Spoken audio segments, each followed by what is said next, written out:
Hello and welcome to this YouTube video focusing on the social factors that affect talent development.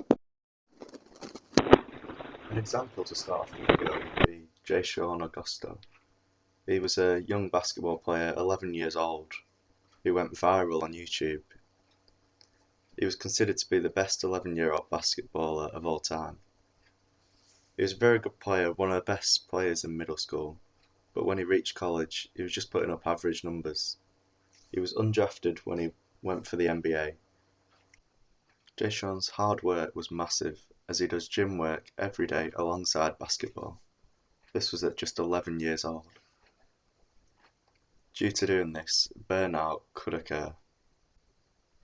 The following that he got from YouTube may get to his head, he may lose motivation and become complacent from this. Sean may have been forced to do the work, as his parents were pushing him to do everything.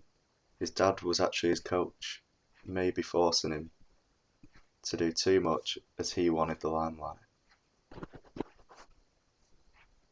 The benefits of being a sports participant socially are that you can make friends, become a leader, break barriers for minorities, become a role model, learn off the role models, and be less lonely, improving your mental health. The parents' influence on sport is massive.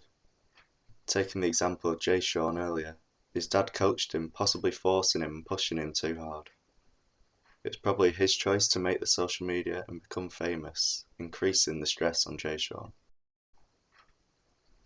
Research from Bailey and Morley 2006 shows that the family-based variables associated with participation in sporting and other domains at high levels are that parents who have achieved high standards in domain, relatively high socio-economic status, the ability and willingness to financially support participation and specialist support, the ability and willingness to invest high amounts of time to support the child's engagement in the activity, parents as car owners, relatively small family size, two-parent/carer family, attendance at independent school.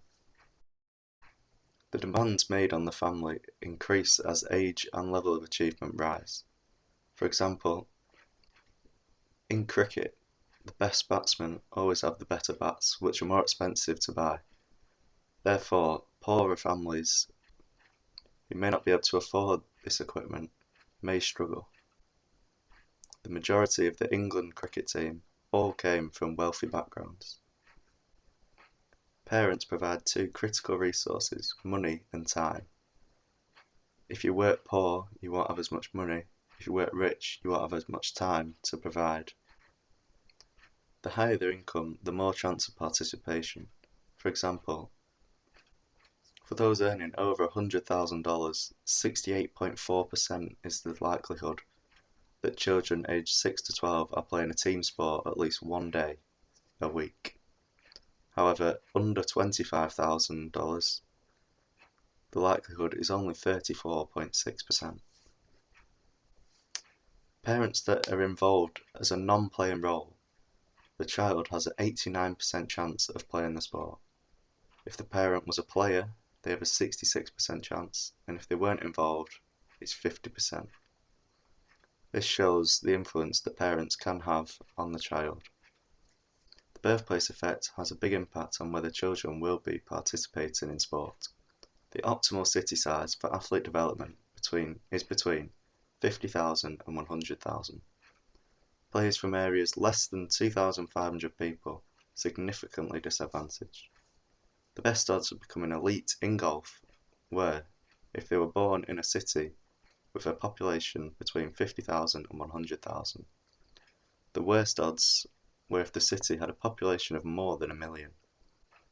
A more intimate relationship and environment in the smaller cities is more conducive to experiencing early success